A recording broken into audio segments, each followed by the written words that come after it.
Hello student, welcome to my channel Parth's physics. তো আজকে আমরা শুরু করব ক্লাস 11-এর। দেখো, অনেক দিন ধরে ভিডিও আসে না, তার জন্য আমি সত্যিই ক্ষমা প্রার্থী সকলের কাছে। ঠিক আছে, প্রথম কথা তো আমি তুমি বাদ দিয়ে তুই বলছি, কারণ ভাই বোনদের তুমি বললে অড লাগে শুনতে। তো তুই, ঠিক আছে। তো দেখ এখানে দেখ, যেটা শুরু করছি আজকে আমি, সেটা হচ্ছে নিউটনের গতিসূত্র। তো অনেক দিন ধরে ভিডিও আসছে না, ঠিক আছে। তার কারণটা হচ্ছে এটাই যে আমি এক জায়গায় শিফট হয়ে গেছি এখন, ঠিক আছে। এবারটা শিফট হওয়ার পরে সমস্যাটা কী হয়, যে প্রথমে দেখতে লাগে যে কোথায় কী পাওয়া যায়। প্রথমত নিজের পেট চালাতে লাগবে, ঠিক আছে। কোথায় কী খাবার পাওয়া যায়, কোথায় কী পাওয়া যায়, এই সমস্ত জিনিস জানতেই অনেক দিন সময় চলে যায়। তারপরে এইগুলো, ঠিক আছে, বোর্ড কোথায় পাওয়া যায়, কম দামে ভালো বোর্ড কোথায় পাওয়া যায়, কারণ বাঙালি ভাই, ঠিক আছে। কম দাম মাস্ট, বেশি দামে হবে না, কম দামে ভালো জিনিস চাই, ঠিক আছে। তো কম দামে কোথায় ভালো জিনিস পাওয়া যায় সেটা দেখে তারপর ঠিকঠাক জিনিস নেওয়া। এটা তোরা দেখতে পাচ্ছিস বোর্ড, সাদা বোর্ড, হোয়াইট বোর্ড, কিন্তু এর পেছনে আছে গ্রিন। আবার ব্যাপারই আলাদা। এর পেছনে আমার চক দিয়ে লিখতে পারবো, আমি মনে কর মার্কা শেষ হয়ে গেল, চক দিয়ে লিখতে পারবো, ঠিক আছে। তো এখানে সময় নষ্ট করবো না আমি একদমই। আমি প্রথমে বলে নিই যে প্রথমে আমি কী কী করাবো, ঠিক আছে। দেখ, তো এটা একদম নতুন ক্লাস শুরু হচ্ছে, অনেক দিন পরে, প্রায় 3-4 মাস পরে শুরু হচ্ছে, ঠিক আছে। তো বেশি কিছু করাবো না আজকে, ঠিক আছে, কিন্তু যতটা করাবো ততটা ভীষণ ইম্পর্টেন্ট। মানে একটা জিনিসে যদি স্কিপ করে যাস, পুরো গেল, এর পরেরগুলো একদম বুঝতে পারবি না, ঠিক আছে। তো প্রথমে দেখ কী করাবো আমি, প্রথমে করাবো হচ্ছে নিউটনের গতিসূত্রের মধ্যে প্রথমে যেটা চলে আসছে, এর মধ্যে কালি একটুখানি অসুবিধা হচ্ছে, যাই হোক, প্রথমে যেটা চলে আসছে সেটা হচ্ছে নিউটনের গতিসূত্রের মধ্যে যে অ্যাকচুয়ালি এই নিউটনের গতিসূত্র বা গতিসূত্রটা প্রয়োজন হলো কেন। একটা হয় কাইনেমেটিক্স আর একটা হয় কাইনেটিক্স, ঠিক আছে। তো এর প্রয়োজনীয়তার কোথায়, এটা হট করে প্রয়োজন হলো কেন। দেখ, এটা কিন্তু সহজে কেউ পড়াবে না, কিন্তু আমি পড়িয়ে দিচ্ছি যাতে তোদের ক্ল্যারিটি বাড়ে যে কেন আমরা হট করে নিউটনের গতিসূত্র পড়বো। ব্যাপার আছে না এর জন্য। তো প্রয়োজনীয়তা, এরপরে আমরা চলে আসছি যে জাড্য ধর্ম বলতে কি বুঝি আমরা, ঠিক আছে। তার আগে একটা ছোট্ট জিনিস আমি পড়িয়ে নেব, সেটা এনসিইআরটির থেকে আমি পড়াবো। দেখ, এমন না যে তোরা 11-12 ক্লাসে WBCH পড়ছিস বলে ছায়া প্রকাশনীর থেকে আমি পড়াবো, কারণ ছায়া প্রকাশনীর স্ট্যান্ডার্ড আমার খুব একটা পছন্দ নয়। যে কোনো কিছু, ছায়া প্রকাশনী হোক, মৌলিক লাইব্রেরি, হ্যানা তানা যত কিছু আছে, আমি অ্যাডভার্টাইজমেন্ট করছি না, কিন্তু আমার পছন্দ না, ঠিক আছে। কারণ এনসিইআরটি বুকটা এতটাই সুন্দর, সেটা যে কেউ পড়তে পারে। যে কেউ মানে যে WBCH দিচ্ছে, যে অন্য বোর্ড দিচ্ছে পরীক্ষা, সেও পড়তে পারে, যে কেউ পড়তে পারে, ঠিক আছে। তো এবার ঘটনা হচ্ছে যে আমি যেটা পড়াবো এগুলো সব দেখবি তোরা এনসিইআরটি থেকে পেয়ে যাচ্ছিস। এবার এনসিইআরটি কেনার তোদের দরকার নেই, কারণ আমি যেরকম করে বুঝিয়ে দেবো সেটা এতটাই স্মুথলি বোঝাবো বা এতটাই পরিষ্কারভাবে বোঝানোর চেষ্টা করবো, তোরা বুঝে যাবি। সুতরাং এনসিইআরটি কেনার দরকার নেই, তোরা ছায়া প্রকাশনী কর। কিন্তু ছায়া প্রকাশনী যখন তোরা পড়বি তখন দেখবি কত ইজি লাগছে, ঠিক আছে। তো এরপরে আমি একটা জিনিস, ছোট্ট একটা গল্পের মতন বলবো, সেটা হচ্ছে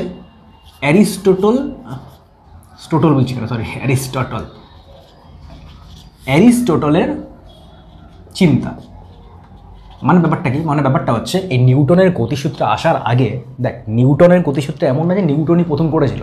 তার আগে অনেক বিজ্ঞানী রয়েছে যারা এই নিয়ে অনেক ভাবনা চিন্তা মানুষের সামনে রেখেছে। তো তার মধ্যে একজন হচ্ছে অ্যারিস্টটল। তো অ্যারিস্টটলের এই বিষয়ে চিন্তাভাবনা কী, ঠিক আছে, গতিসূত্র বিষয়ে চিন্তাভাবনাটা কী, সেটা আমরা পড়ব। তারপরে দেখবো আমরা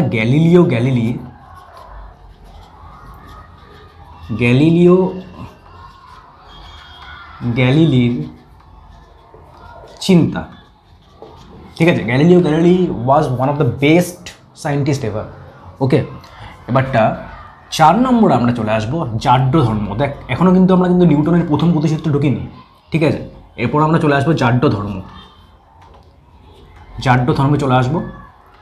5 নম্বরে আমরা যেটা আসবো সেটা হচ্ছে নিউটনের প্রথম গতিসূত্র, ঠিক আছে। এটা কিন্তু ইম্পর্টেন্ট। এবার দেখ, এই প্রথম গতিসূত্র থেকে অ্যাকচুয়ালি আসবে হচ্ছে জাড্য ধর্মটা। তো জাড্য ধর্মটা আমরা আগেও পড়তে পারি, এর পরেও আমরা কিছুটা এটা সম্পর্কে আলোচনা করব। তো এই 5টা জিনিস আমি আজকে পড়াবো, তো দেরি করবো না একদম। এবার আমার যে ভিডিওগুলো এখন আসবে না, সেগুলো খুব শর্ট ভিডিও হবে। এমন না 1 ঘন্টার ভিডিও হচ্ছে, আধ ঘন্টা বা 40 মিনিট ভিডিও হবে, কিন্তু তার মধ্যেই আমি জাস্ট প্রপার পরিষ্কারভাবে জিনিসগুলো বুঝিয়ে দেবো, কোনো রকম হ্যাঁ যাবো না, যাতে সময় বাঁচে তোদের, আমারও যাতে সময় বাঁচে, ঠিক আছে? এটা কিন্তু বেশ সবচেয়ে ইম্পর্টেন্ট জিনিস। সময় অনেকক্ষণ ধরে পড়ে গেলি, তারপর কিছু শিখতে পারলি না, সেটা আমি বিশ্বাসী নয়। কম সময়ে বেশি জিনিস করো, এটা হচ্ছে হওয়া উচিত সকলের ক্ষেত্রে, ঠিক আছে? তো প্রয়োজনীয়তাটা কোথায় দেখ, মন দিয়ে শোন। দেখ, আমরা আগের চ্যাপ্টারে যেটা পড়েছিলাম না, সেটা কি পড়েছিলাম? সেটা পড়েছিলাম ইউনিফর্ম মোশন, নন ইউনিফর্ম মোশন। মানে ইউনিফর্ম মোশন মানে কি? যেখানে গতিবেগ কনস্ট্যান্ট বা গতিবেগ ধ্রুবক। নন ইউনিফর্ম মোশন মানে কি? যেখানে গতিবেগ ধ্রুবক নয়, মানে যেখানে অ্যাক্সিলারেশন চলে আসছে, ঠিক আছে? মানে আমরা আগে পড়েছিলাম হচ্ছে motion in a straight line, motion in a plane. মানে আমরা আগে কি পড়েছিলাম? সরল রেখায় গতি। প্রত্যেকটা জিনিস লিখে লিখে সুন্দর করে বুঝিয়ে দেবো। আমরা আগে পড়েছিলাম কি? সরল রেখায় গতি। আর পড়েছিলাম কি? আর পড়েছিলাম প্লেনে, মানে তলে গতি।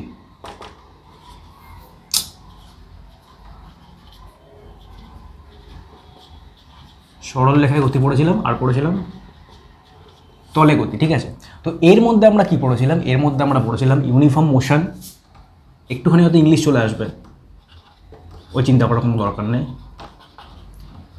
আমরা পড়েছিলাম ইউনিফর্ম মোশন, আবার আমরা পড়েছিলাম নন ইউনিফর্ম মোশন।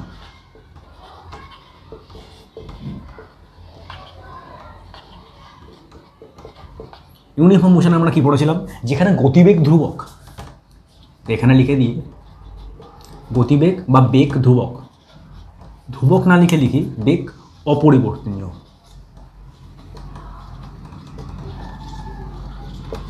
আর নন ইউনিফর্ম মোশনে কি পড়েছিলাম? যেখানে বেগ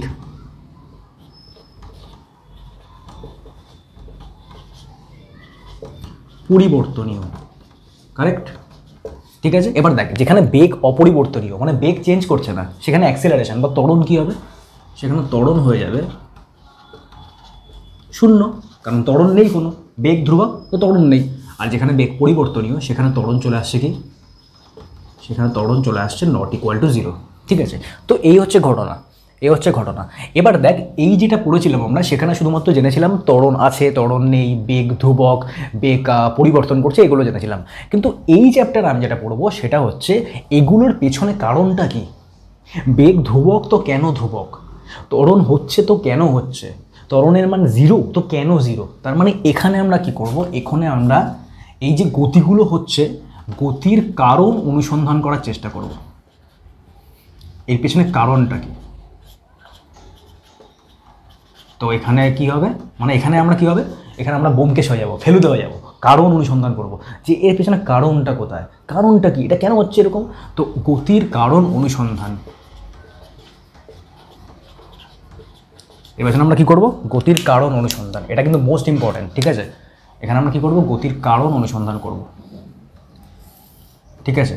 আর গতির কারণ অনুসন্ধান করার জন্য যারা যারা অবদান রেখেছেন, গ্যালিলিও, অ্যারিস্টটল, সবার শেষে নিউটন, তারা কিভাবে অবদান রেখেছেন এই বিষয়ে, সেটা সম্পর্কে আমরা জানব। বোঝা গেল? তো এই গেল গতির কারণ অনুসন্ধান। আচ্ছা, খুব ভালো কথা। এবার আমরা চলে আসি যে এই সম্পর্কে অ্যারিস্টটল কী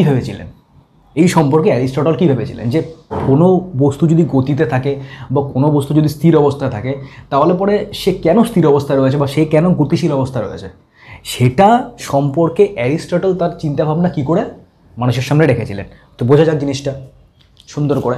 তো দেখ, এটা আমরা বুঝে দিই, সেটাকে আমরা বলবো কি? Aristotle fallacy. তো সিম্পল ওয়ার্ডে যদি বলি তাহলে আবার কী হবে? অ্যারিস্টটলের চিন্তাভাবনা। এবার তা দেখ, মজার ঘটনা, শোন মন দিয়ে। অ্যারিস্টটল কী ভেবেছিলেন দেখ।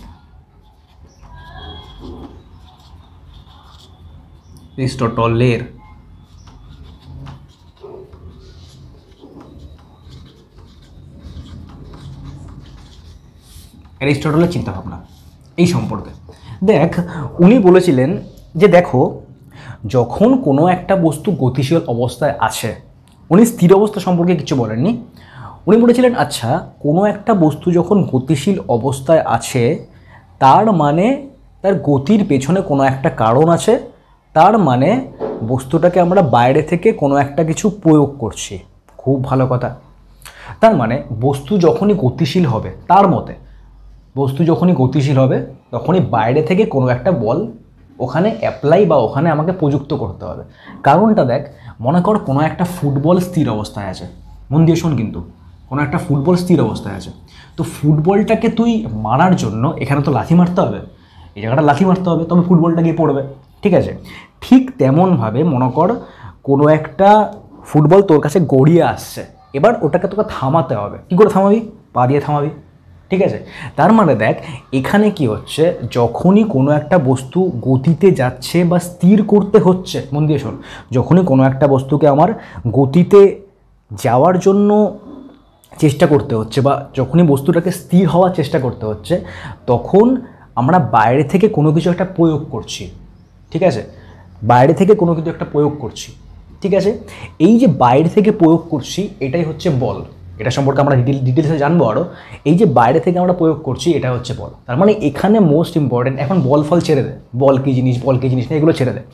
সবচেয়ে ইম্পর্টেন্ট জিনিসটা হচ্ছে আমরা যখন গতিশীল অবস্থা থেকে স্থির অবস্থায় যাচ্ছি, কোনো একটা বস্তুকে যাওয়াচ্ছি বা বস্তুটাকে যখন স্থির অবস্থা থেকে গতিশীল অবস্থায় আনছি, তখন বাইরে থেকে কিছু একটা প্রয়োগ করতে লাগে। এই কথাটা ভীষণ ইম্পর্টেন্ট, যে বাইরে থেকে কোনো কিছু একটা প্রয়োগ করতে লাগে, ঠিক আছে? তুই কিন্তু ভেতরে থেকে প্রয়োগ করতে পারবি না, বাইরে থেকে তোকে প্রয়োগ করতে হবে।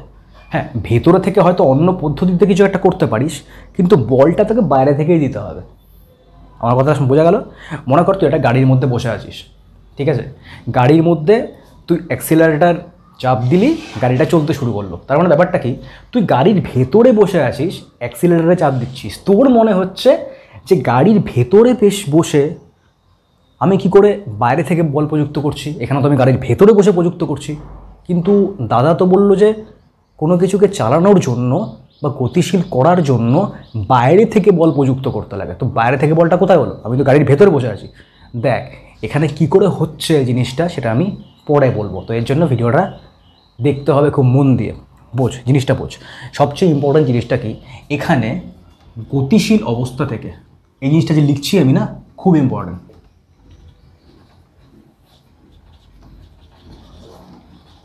গতিশীল অবস্থা থেকে মনে কর একটা বস্তুকে আমি স্থির অবস্থায় নিয়ে আসলাম, আবার মনে কর উল্টোটাও করলাম, একটা বস্তু স্থির অবস্থায় ছিল, গতিশীল অবস্থায় নিয়ে আসলাম। এই দুটোও করতে পারি, মানে গতিশীল থেকে স্থির, স্থির থেকে গতিশীল। আবার এটাও করতে পারি, মনে কর এর যে মোশন বা এর যে গতি, সেটাকে পরিবর্তন করলাম। গতিশীলকে সবসময় যে স্থির করতে হবে এমন কোনো মানে নেই, বা স্থিরকে সবসময় যে গতিশীল করতে হবে এমন কোনো মানে নেই। কোনো একটা বস্তুর বেগ বেশি, আমি ওটাকে কম করলাম, ওখানেও কিন্তু গতির চেঞ্জ হচ্ছে। আবার কোনো একটা বস্তুর বেগ কম, আমি ওটাকে বেশি করলাম, ওখানেও গতির চেঞ্জ হচ্ছে।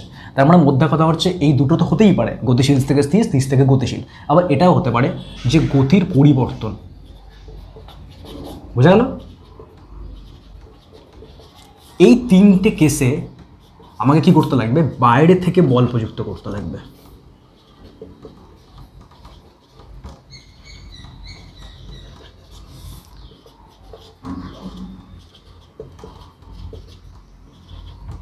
এখন কিন্তু আমরা অ্যারিস্টটলের ব্যাপারটা ঢুকিনি, কিন্তু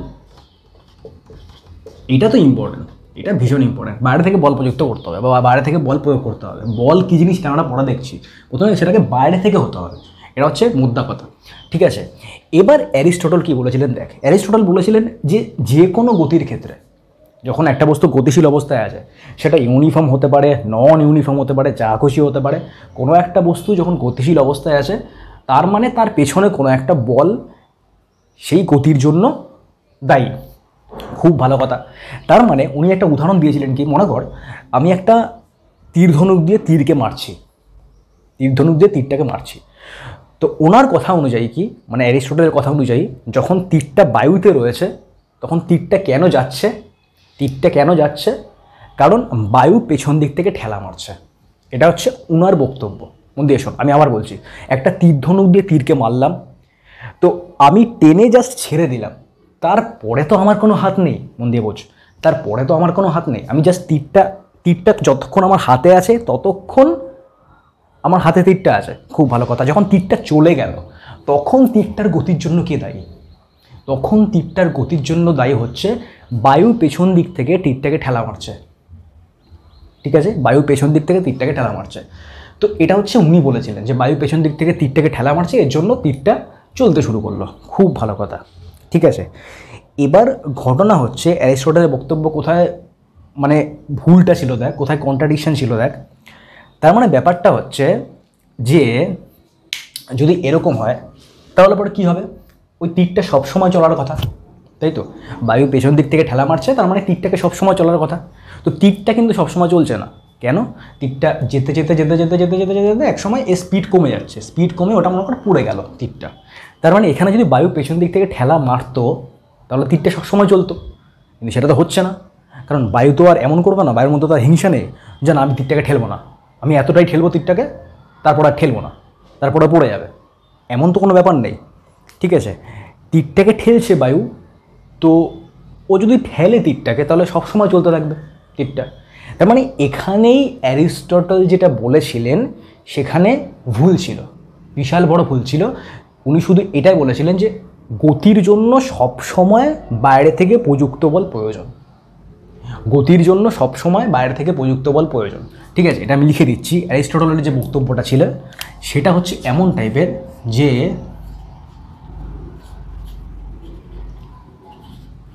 গতির জন্য সব সময় বাইরে থেকে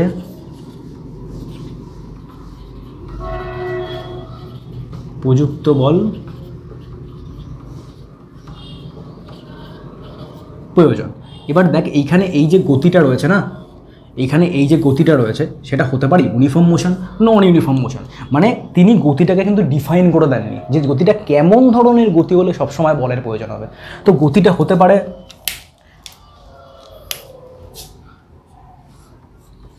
সমবেগে গতি, মানে ইউনিফর্ম মোশন, আবার হতে পারে অসমবেগে গতি।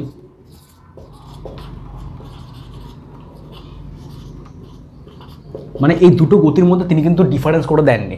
ঠিক আছে, তো এইখান থেকে আমরা বুঝতে পারলাম যে অ্যারিস্টটলের বক্তব্যের মধ্যে কতটা ভুল ছিল।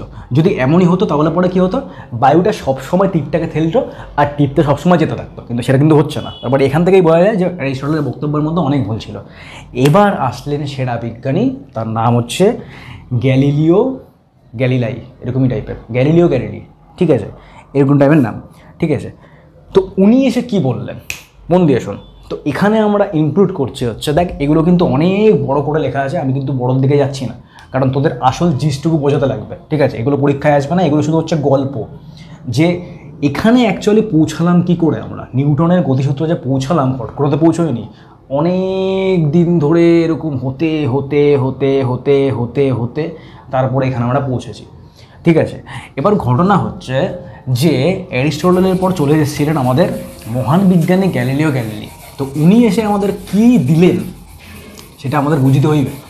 ঠিক আছে, তো উনি এসে আমাদের কি দিলেন এটা একটুখানি বোঝা যাক।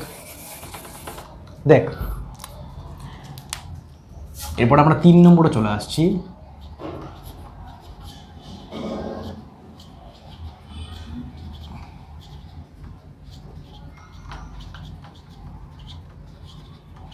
গ্যালিলিও চিন্তাভাবনা।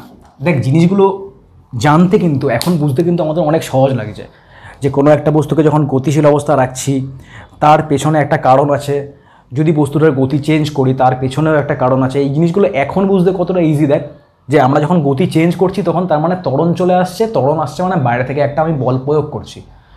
আবার যখন বস্তুটা গতিশীল অবস্থা থাকছে তার বেগ পরিবর্তন হচ্ছে না, তার মানে আমরা বাইরে থেকে কোনো কিছু প্রয়োগ করছি না। এগুলো এখন কতটা জানতে সহজ হচ্ছে, কিন্তু তখনকার সময় এটা কতক্ষণ নিয়েছিল, কত দিন নিয়েছিল, কত বছর নিয়েছিল একটা জিনিসে আসতে, যে আচ্ছা এটার কারণ হচ্ছে এটা। ঠিক আছে, সুতরাং এখন অনেক জিনিস হয়তো আমাদের সহজ লাগছে, কিন্তু এর যখন তুই ইতিহাস দেখবি তখন দেখবি তার পেছনে অনেক হার্ডওয়ার্ক রয়েছে, অনেক হার্ডওয়ার্ক, প্রচুর হার্ডওয়ার্ক রয়েছে।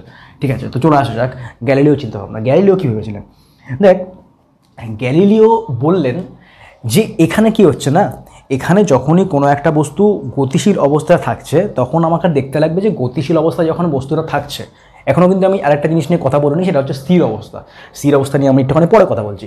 যখন গতিশীল অবস্থায় থাকছে তখন গতির মধ্যে দুটো জিনিস হতে পারে, একটা হচ্ছে গতি চেঞ্জ হচ্ছে, আর একটা হচ্ছে যখন গতিশীল রয়েছে তখন তার বেগ চেঞ্জ হচ্ছে না। তার মানে এখানে দুটো কন্ডিশন থাকতে পারে, একটা হচ্ছে যখন বস্তুটা সমবেগে চলছে, আর একটা যখন বস্তুটা অসমবেগে চলছে। সমবেগ মানে কি, যখন বেগের মান এবং দিক অপরিবর্তিত থাকবে তাকে আমরা বলছি সমবেগ।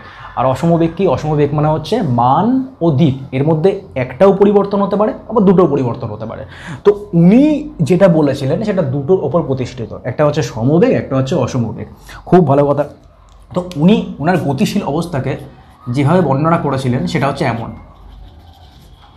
যে গতিশীল অবস্থা দু রকমের হতে পারে। গতিশীল অবস্থা কিন্তু, ঠিক আছে, এখন স্থির অবস্থায় আমি যাইনি। একটা হচ্ছে সমবেগ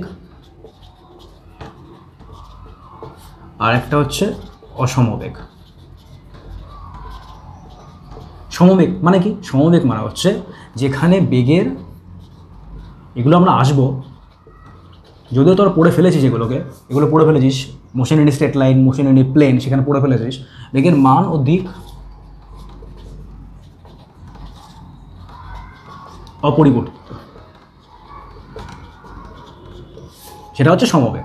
আর অসমবেগ মানে হচ্ছে বেগের মান ও দিক পরিবর্তিত, মানে একটাও পরিবর্তন হতে পারে, দুটো পরিবর্তন হতে পারে, কিন্তু পরিবর্তন হতে পারে মান পরিবর্তন হচ্ছে, দিক পরিবর্তন হচ্ছে না, হতে পারে দিক পরিবর্তন হচ্ছে, মান পরিবর্তন হচ্ছে না, হতে পারে মান দিক দুটোই পরিবর্তন হচ্ছে।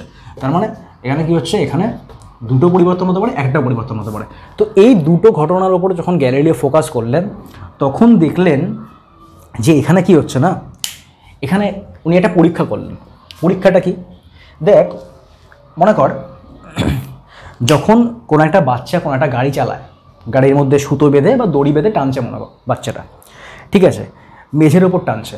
এবার যতক্ষণ বাচ্চাটা গাড়িটাকে টানছে ততক্ষণ তো গাড়িটা চলছে। তার মানে দেখ, যখন গাড়িটা গতিশীল অবস্থায় আছে, মনে কর সমবেগে রয়েছে, গাড়িটার কোনো বেগ চেঞ্জ করছে না, যতক্ষণ গতিশীল অবস্থায় রয়েছে ততক্ষণ বাচ্চারা টানছে, মানে বাচ্চারা টানছে, ওটা গতিশীল অবস্থায় রয়েছে।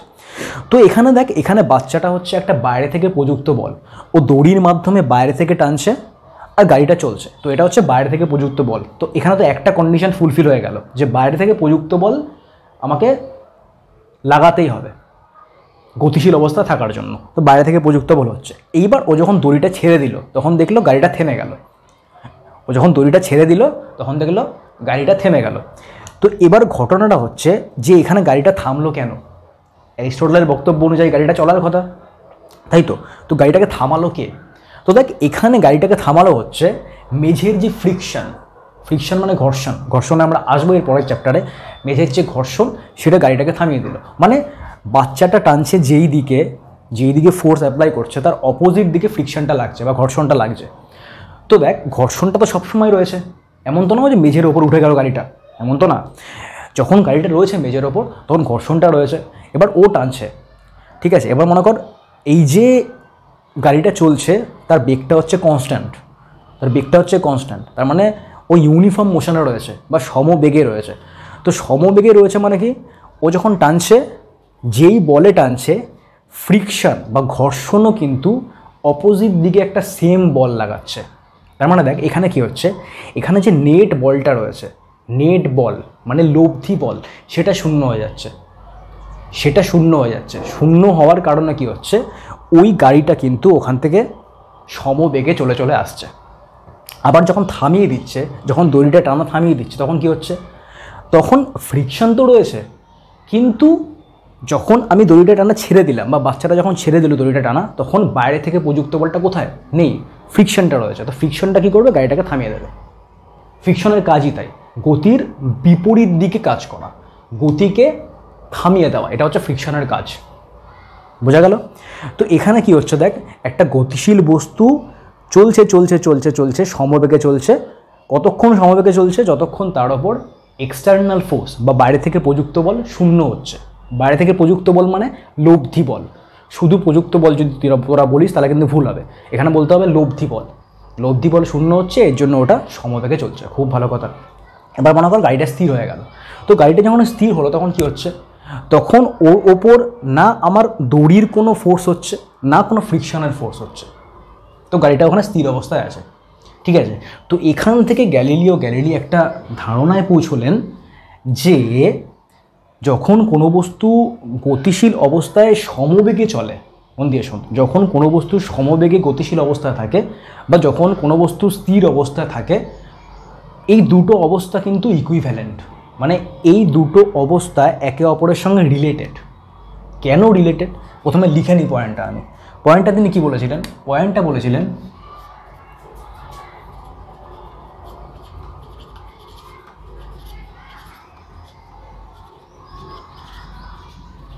গতিশীল অবস্থায়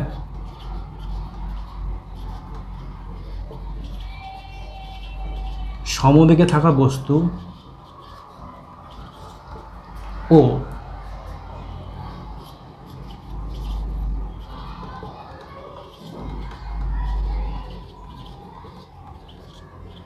স্থির অবস্থায় থাকা বস্তু, স্থির অবস্থায় থাকা বস্তুর অবস্থা, এটা ভালো,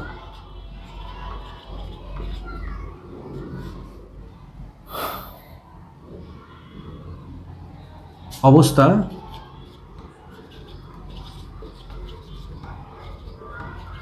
একে অপরের সঙ্গে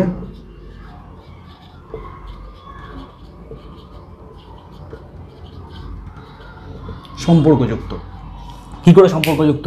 কারণ দেখ এখানে কি হচ্ছে, এখানেতে লব্ধি যে বলটা আছে না, লব্ধি বল মানে কি? লব্ধি বল মানে হচ্ছে নেট ফোর্স। মানে মনে কর দুটো ফোর্স আছে, দুটো ফোর্সকে তুই একটা ফোর্সের মাধ্যমে বোঝাবি, তাহলে সেটা কী করে বোঝাবি? তোকে ট্রায়াঙ্গেল ইউজ করতে লাগবে, ভেক্টর ট্রায়াঙ্গেল, ত্রিভুজের সূত্র ইউজ করতে লাগবে। ত্রিভুজের সূত্র ইউজ করে দেখতে লাগবে যে আচ্ছা এটা একটা ফোর্স, এটা একটা ফোর্স, তার মানে লব্ধি বলটা কোনটা হবে? এইটা, এটা হবে লব্ধি বল। তো এখানে কি হচ্ছে, এই কন্ডিশনে কি হচ্ছে, যখন গাড়িটাকে আমি চালাচ্ছি তখন গাড়ির ওপর বলটা এইভাবে লাগছে আর ফ্রিকশনটা এইভাবে লাগছে। তাহলে দেখ এটা যদি +5 হয়, এটা তাহলে -5, তাহলে এখানে কি হচ্ছে, 0 হয়ে যাচ্ছে, তার মানে লব্ধি বলটা 0 হচ্ছে। লব্ধি বলটা 0 হচ্ছে এই কারণে বস্তুটা বা গাড়িটা সমবেগে গতিশীল। আবার দেখ যখন বস্তুটা বা গাড়িটা স্থির অবস্থায় আছে তখন দেখ এই বলটাও নেই, এই বলটাও নেই, ঠিক আছে? দেখ গ্র্যাভিটি তো সবসময় থাকবেই, নিচের দিকে গ্র্যাভিটি সবসময় থাকবেই, ঠিক আছে? তো নিচের দিকে যদি সবসময় গ্র্যাভিটি থাকে তাহলে মানে কি, গাড়িটা নিচের দিকে চলে আসার কথা, মাটি ভেদ করে নিচের দিকে চলে আসার কথা, তাই তো? কিন্তু সেটা হচ্ছে না। কেন হচ্ছে না? কারণ যখন গাড়িটাকে মাধ্যাকর্ষণ বলের জন্য নিচের দিকে টানছে পৃথিবী, তখন মাটিও কিন্তু, তখন মাটির ওপর একটা ফোর্স লাগছে না? যখন আমাকে টানছে নিচের দিকে মাধ্যাকর্ষণ শক্তির জন্য, তখন মাটির ওপর একটা ফোর্স লাগছে। তো আমি যদি মাটিকে ফোর্স দিই, মাটিও তো আমাকে ফোর্স দেবে উল্টো দিকে। তার মানে সেটাই হচ্ছে, গাড়িটাকে টানছে যখন পৃথিবী, তখন মাটির ওপর গাড়িটা একটা ফোর্স লাগাচ্ছে, গ্র্যাভিটেশনাল ফোর্স লাগাচ্ছে। ঠিক একই কারণে কি হচ্ছে, একই কারণে গাড়ির ওপর মাটি কিন্তু উল্টো দিকে একটা ফোর্স দিচ্ছে। সেটাকে আমরা বলছি কি, নর্মাল ফোর্স। সেটাকে আমরা কি বলছি, নর্মাল ফোর্স। তো এটা আমরা আলোচনা করব পরে, এটা জাস্ট আমি বলে রাখলাম, ঠিক আছে? তো এখানে কি হচ্ছে, লব্ধি বল 0 হচ্ছে দুটো ক্ষেত্রে, যখন স্থির অবস্থায় থাকছে এই ক্ষেত্রেও, আবার যখন গতিশীল অবস্থায় সমবেগে গতিশীল, এই দুটো ক্ষেত্রে কিন্তু লব্ধি বল 0 হচ্ছে। এটা কিন্তু মোস্ট ইম্পর্টেন্ট পয়েন্ট। এতটুকু তো গ্যালিলিও পৌঁছে গেছিলেন, ঠিক আছে? উনি একটা পরীক্ষা করেছিলেন। পরীক্ষাটা কি?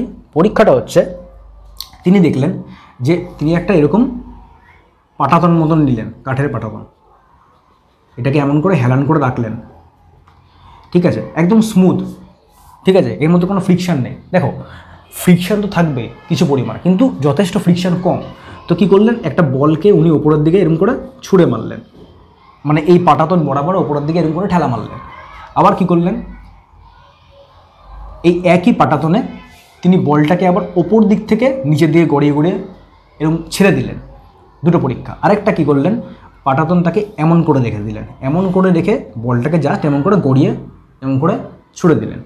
এইবার উনি একটা জিনিস লক্ষ্য করলেন, জিনিসটা হচ্ছে যখন আমি বলটাকে ওপরের দিকে ঠেলছি, মানে ওপরের দিকে এমন করে ঠেলা মারছি, তখন কি হচ্ছে, বলটার গতি আস্তে আস্তে কমে যাচ্ছে। তো বলটার গতি কমছে মানে কি, এটা ডিসিলারেট হচ্ছে, মানে মন্দন হচ্ছে। এক্ষেত্রে কি হচ্ছে, এক্ষেত্রে এই বলটার মধ্যে মন্দন হচ্ছে। আবার বলটাকে যখন ওপর দিক থেকে ছেড়ে দিলেন তখন কি হচ্ছে, তখন তিনি দেখলেন যে বলটা আস্তে আস্তে গতি বাড়ছে। তার মানে এই ক্ষেত্রে বলটার কি হচ্ছে, ত্বরণ হচ্ছে। এই ক্ষেত্রে বলটা ত্বরণ হচ্ছে। আবার যখন বলটা তিনি এরকম করে গড়িয়ে গড়িয়ে ছেড়ে দিলেন তখন দেখলেন যে এটা প্রায় সমবেগে গতিশীল। মানে প্রায় সমবেগে তো হয় না, কারণ এখানে কিছুটা হলেও ফ্রিকশন থাকবে। ফ্রিকশনলেস বা ঘর্ষণবিহীন কোনো সারফেস হতে পারে না, সম্ভব না। আইডিয়ালি তো সম্ভব না, মানে সরি, নন আইডিয়ালি তো সম্ভব না। আইডিয়ালি আমরা অনেক কিছু ধরে নিই যে ফ্রিকশন নেই, ঠিক আছে। তো ইনি দেখলেন যখন এই কেসটা যখন তিনি একটুখানি দেখলেন, তখন যখন দেখলেন যে বলটা কিন্তু অনেকটা দূর গিয়ে তারপর থামলো। এইখানে যেমন ওপরে যাওয়ার সঙ্গে সঙ্গেই থেমে গেল, আবার এখানে যেমন মানে নিচে নেমে গেল, হট করে স্পিড বেড়ে গেল। এখানে দেখলেন যে স্পিড চেঞ্জ হচ্ছে কিন্তু খুব কম হচ্ছে। কেন কেন কারণটা কি? কারণটা হচ্ছে এইখানে বলটাকে আটকানোর মতন কেউ নেই, এইখানে বলটাকে আটকানোর মতন কেউ নেই। তার মানে এখানে কি হচ্ছে, এখানে লব্ধি বল শূন্য হচ্ছে। এই জায়গাটায় লব্ধি বল প্রায় শূন্য, শূন্য তো না, প্রায় শূন্য। কেন প্রায় শূন্য বললাম? কারণ ফ্রিকশন তো রয়েছে, কিছুটা তো রয়েছে ফ্রিকশন, তো লব্ধি বল প্রায় শূন্য। তো লব্ধি বল প্রায় শূন্য মানে কি, এখানে বেগের যে পরিবর্তন, মানে এই বলটা যে থামবে সেটা আস্তে আস্তে থামবে, বেগের যে পরিবর্তন সেটা খুব কম। আর এই দুটো ক্ষেত্রে বেগের পরিবর্তন অনেক বেশি। কারণ কি? কারণ এখানে গ্র্যাভিটেশন চলে আসছে বা মাধ্যাকর্ষণ চলে আসছে, এর জন্য বেগের যে পরিবর্তন সেটা অনেক বেশি। বোঝা গেল? ক্লিয়ার? তো এই ঘটনায় গ্যালিলিও চলে এসেছিলেন যে যখনই গতি পরিবর্তন করতে হবে তখন বাইরে থেকে তো প্রযুক্ত বল লাগবেই, আর সেটাকে আমরা বলছি লব্ধি বল। আর লব্ধি বল কী হতে হবে? লব্ধি বল নট ইকুয়াল টু জিরো হতে হবে, তবে গিয়ে বস্তুর গতির পরিবর্তন সম্ভব। গতি পরিবর্তন মানে কি? স্থির থেকে গতিশীল, গতিশীল থেকে স্থির, আর হচ্ছে কোনো বস্তু যদি গতিশীল অবস্থায় থাকে তার বেগ চেঞ্জ করা। এই তিনটে অবস্থা, এই তিনটে অবস্থার পরিবর্তন করার জন্য লব্ধি বল নট ইকুয়াল টু জিরো অবশ্যই হতে হবে। যদি জিরো না হয় তাহলে পরে সরি, লব্ধি বল নট ইকুয়াল টু জিরো অবশ্যই হতে হবে। যদি জিরো হয় তাহলে পরে কী হবে? গতির কোনো পরিবর্তন হবে না, স্থির বস্তু স্থির, আর সরল রেখায় কোনো বস্তু সমবেগে চলতে থাকবে। এটা হচ্ছে ঘটনা। এখনও কিন্তু পুরোপুরি কিন্তু জিনিসটা কিন্তু হয়নি, মানে নিউটনের প্রথম সূত্রে আমরা পৌঁছইনি, ঠিক আছে। এবার একটা জিনিস খেয়াল করে দেখ, এটা হচ্ছে গ্যালিলিওর বক্তব্য গেল। এবার একটা জিনিস খেয়াল করে দেখ, যখন মনে কর কোনো একটা ক্যাম্পিস বল, মনে কর ক্যাম্পিস বল তোরা খেলছিস মনে কর, ঠিক আছে। তো দেখবি ক্যাম্পিস বলটা যখন ছুটবি তোরা, মনে কর একই বল দিয়ে তোরা ছুটছিস, একই ফোর্স অ্যাপ্লাই করে তোরা ওটাকে ছুটছিস, তো ওটা অনেক দূর যাবে। তেমনই মনে কর একটা ফুটবল একই ফোর্স দিয়ে তোরা ছুটলি, সেটা দেখবি কম দূরত্বে যাবে। এর কারণটা হচ্ছে দেখ, ক্যাম্পিস বল তার ভর কম, ফুটবল তার ভর বেশি। তো এখানে কি করতে হচ্ছে, একই বল দিচ্ছিস কিন্তু কারো বেগের পরিবর্তন কম হচ্ছে, কারো বেগের পরিবর্তন বেশি হচ্ছে। এর কারণটা কি? এর কারণটা হচ্ছে তোর যখনই আমরা পরিবর্তন করতে চাইছি তার গতির অবস্থা মানে কি? স্থির থেকে গতিশীল, গতিশীল থেকে স্থির, বা তার বেগের পরিবর্তন, এই তিনটে জিনিস যখন আমরা করতে চাইছি তখন কি হচ্ছে, বস্তুটা আমাদেরকে বাধা দিচ্ছে। বস্তুটা বলছে না, আমি যেমন অবস্থায় আছি আমার এটাই অবস্থা, আমি চেঞ্জ হতে পারবো না, ঠিক আছে। ব্যাপারটা হচ্ছে এমন টাইপের, মনে কর আমরা ঘুমিয়ে রয়েছি, তো ঘুম হচ্ছে একটা অবস্থা, তো ঘুম থেকে উঠতে চাইছি কিন্তু উঠতে পারছি না, উঠতে পারছি না, ঠিক আছে। তো আমরা অবস্থা পরিবর্তন করতে চাইছি, কিন্তু ভাই ভালো লাগছে না ঘুম থেকে উঠতে। আবার ধর যখন রাত হয়ে গেল, মোবাইল টিপছি আর ঘুম আসছে না, কারণ মোবাইল টিপছি ওটা একটা অবস্থা, ওখান থেকে ঘুম আর আসছে না। তার মানে কি, যেই অবস্থাটায় আমরা একবার চলে যাই সেইখান থেকে অন্য অবস্থায় ফিরতে যে কী কষ্ট হয় রে ভাই, কী কষ্ট হয়। তার মানে দেখ, তোদের উদাহরণ দিয়ে আমি তোদেরকে বুঝিয়ে দিলাম, ঠিক আছে। তার মানে এইখানে সেম কেস হয়, কোনো একটা বস্তু যে অবস্থায় আছে ও ওই অবস্থাতেই থাকতে চায়, ও বলে ভাই আমার দরকার নেই বা অন্য অবস্থায় যাওয়ার, হ্যাঁ যাবো, তার জন্য তোকে খাটনি করতে হবে, তার জন্য তোকে হার্ড ওয়ার্ক করতে হবে, ঠিক আছে। তার মানে দেখ, বস্তুটা কী করছে, বস্তুটা তার গতির অবস্থা পরিবর্তন করার জন্য বাধা দিচ্ছে। এই যে বাধাটা এটার ইংলিশ নাম হচ্ছে ইনারশিয়া, আর বাংলা নাম হচ্ছে জাড্য ধর্ম, ঠিক আছে। তো এখানে আমি লিখে দিই জিনিসটাকে।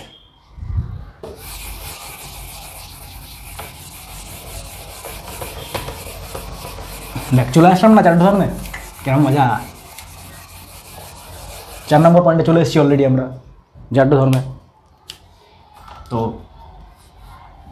গ্যালিলিওর যেই ঘটনাটা ঘটালেন সেখানে কি দেখলেন, যে কোনো একটা বস্তু গতির পরিবর্তন করতে গেলে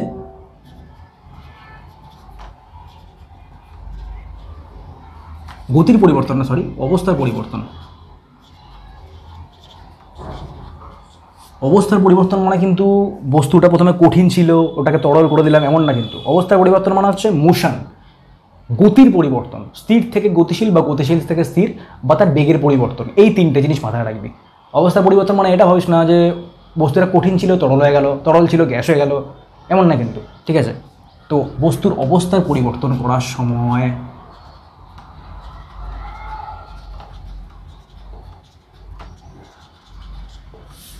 বস্তু কি করছে?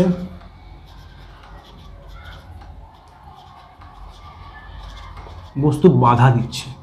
একদম সহজ সরলভাবে মনে রাখ, বইয়ের কথা ভুলে যা, বইয়ের কথা না, বইয়ের কথা ভুলে যা। আচ্ছা, যে বউ বললো কিনা, আচ্ছা, বস্তু বাধা দিচ্ছে, ঠিক আছে? বস্তুর অবস্থা পরিবর্তনের সময় বস্তু বাধা দিচ্ছে। এই যে বাধাটা, এই যে বাধা দিচ্ছে, এটাকে আমরা বলছি ইংলিশে বলছি ইনার্শিয়া। আর in Bengali we can say it like জাড্য ধর্ম। কি বলতে পারি? এটাকে বলতে পারি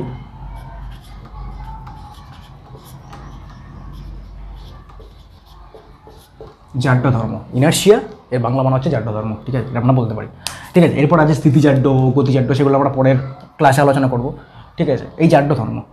এইবার চলে আসলেন আমাদের গুরু, তার নাম হচ্ছে এন দিয়ে শুরু, নিউটন। নিউটন কি বললেন? নিউটন সব কিছু দেখলেন, দেখো একটা কথা তোমাকে মনে রাখতে লাগবে, সেটা হচ্ছে যে সবাই যেটা করলো তুমি সেটাকে দেখার পর নিজের থেকে কিছু একটা বানালে, তার জন্য কিন্তু বুদ্ধি প্রয়োজন, ঠিক আছে? অনেকে হয়তো বলবে যে না, নিউটন তো চুরি করেছে, নিউটন তো গ্যালিলিও যেটা করেছে সেটাকে সূত্রের আকারে বলেছে, তার মানে নিউটন তো নিজের থেকে কিছু করলো না, নিউটন তো এখানে খারাপ কাজ করলো। তো আমরা কেন নিউটনকে সেরা বিজ্ঞানী বলছি?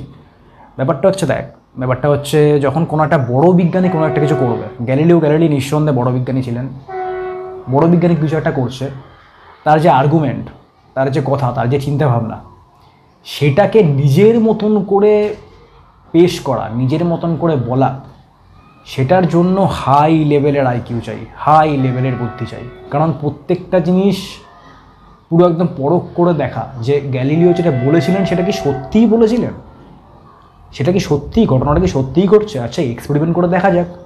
তো তিনি এক্সপেরিমেন্ট করে দেখলেন, অনেক কিছু করলেন, করার পর তার যে সূত্র, প্রথম গতিসূত্র, সেটা সবার সামনে পেশ করলেন, আর এত সুন্দরভাবে পেশ করলেন, বাবা কি সেই সূত্রটা, ঠিক আছে? দেখ, এই সূত্রটা আমরা বাচ্চাবেলায় এতবার পড়েছি, ঠিক আছে? অ্যাকচুয়ালি এই সূত্রটা আমাদের মুখস্থ হয়ে গেছে, সূত্র থেকে মুখস্থ করো না, কিন্তু এই সূত্রটা মুখস্থ হয়ে গেছে সবার মুখস্থ, দেখবি তুই, ঠিক আছে? সে আর্টস পড়ুক, সে সায়েন্স অপছন্দ করুক, ম্যাথ অপছন্দ করুক, ম্যাথের ++5=10 হয়, সেটা মনে রাখবে না, কিন্তু নিউটনের গতিসূত্র সবার মনে আছে, দেখবি তুই জিজ্ঞেস করে, ঠিক আছে? তোর বড় দিদিতে জিজ্ঞেস করবি, বড় দাদাটা জিজ্ঞেস করবি, সবার মনে আছে, ঠিক আছে? নিউটনের প্রথম গতিসূত্র কী? প্রথম গতিসূত্র হচ্ছে এইটা।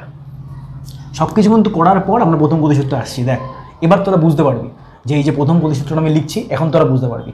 দেখ প্রথম গতিসূত্রটা কি?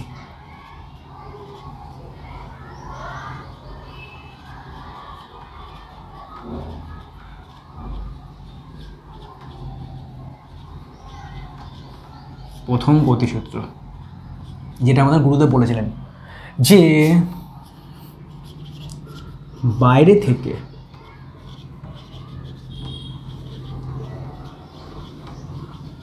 প্রযুক্ত বল দ্বারা, দেখ এটা বুঝতে হয়, ভাবা যায়, বাইরে থেকে প্রযুক্ত বল দ্বারা বাধ্য না করলে, এখানে একটা জিনিস বলে রাখা ভালো যে এই যে প্রযুক্ত বল, এটা কিন্তু লব্ধি বল, এটা কিন্তু অবশ্যই লব্ধি বল, শুধু প্রযুক্ত বল বলা চলে না, এটা প্রযুক্ত লব্ধি বল। এটা তোদের যদি বইতে না থাকে তো এটা লিখে দিবি, প্রযুক্ত লব্ধি বল দ্বারা বাধ্য না করলে স্থির বস্তু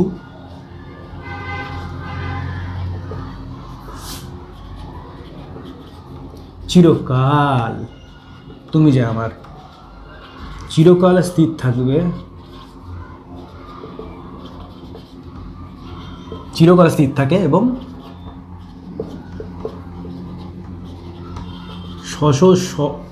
সচল বস্তু সব সময় সরল রেখা বরাবর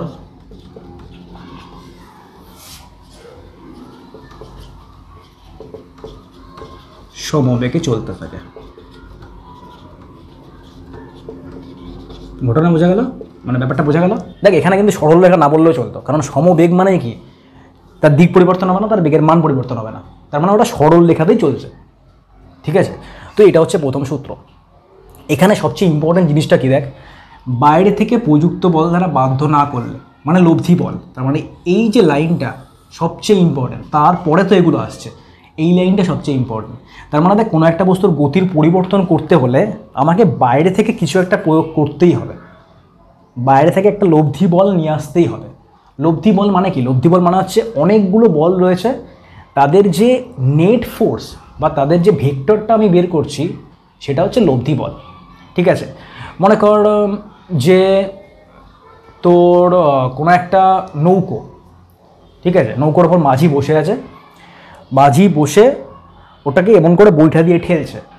তার মানে কি, যেই বৈঠা দিয়ে ঠেলছে ও একটা বল ওই জলের ওপর ফেলছে, জলও ওই নৌকাটাকে এমন করে ঠেলছে। ঠিক আছে, তার মানে দেখ ওইখানে বৈঠার ফোর্স আর জলের ফোর্স দুটো মিলে একটা লব্ধি বল তৈরি হচ্ছে, লব্ধি বলের জন্য নৌকাটা চলছে। ঠিক আছে, তো এরকম অনেক লব্ধি বল রয়েছে, পরের ক্লাসে আমরা আলোচনা করব।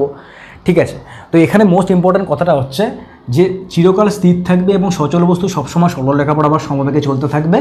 এটা কখন, যখন আমরা বাইরে থেকে কোনো কিছু না প্রয়োগ করছি।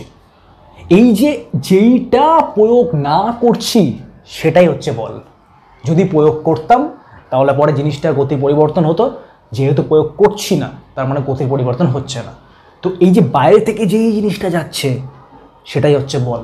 সেটা কি, সেটা হচ্ছে বল। তার মানে এই প্রথম গতিসূত্র থেকে আমরা কি জানতে পারি, আমরা জানতে পারি বলের সংজ্ঞা।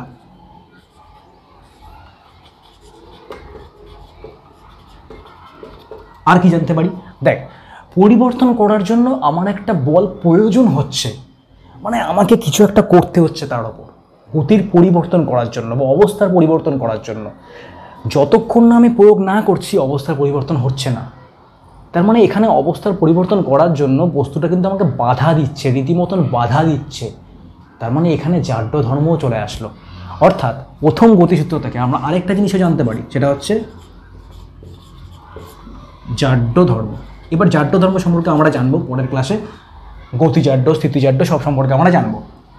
ঠিক আছে, বলের সংখ্যা, জাড্য ধর্ম, তো এই দুটো সম্পর্কে আমরা জানতে পারি। ঠিক আছে, তো এই হলো আজকে গেল আমাদের পুরোপুরি ক্লাস।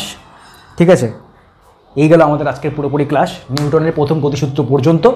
এর পরের ক্লাসে আমরা এটাকে এক্সটেন্ড করব, জানবো যে নিউটনের প্রথম গতিসূত্র থেকে আমরা যে জিনিস পেলাম সেগুলো কি করে আমরা অ্যাপ্লাই করতে পারি আমাদের বাস্তবিক জীবনে, ও তাদের ম্যাথমেটিক্যাল কোনো রিপ্রেজেন্টেশন থাকলে সেটাও আমরা দেখব পরের ক্লাসে। তো এই পর্যন্ত আজকে ক্লাস থাকলো। So thank you so much for watching this video. Thank you.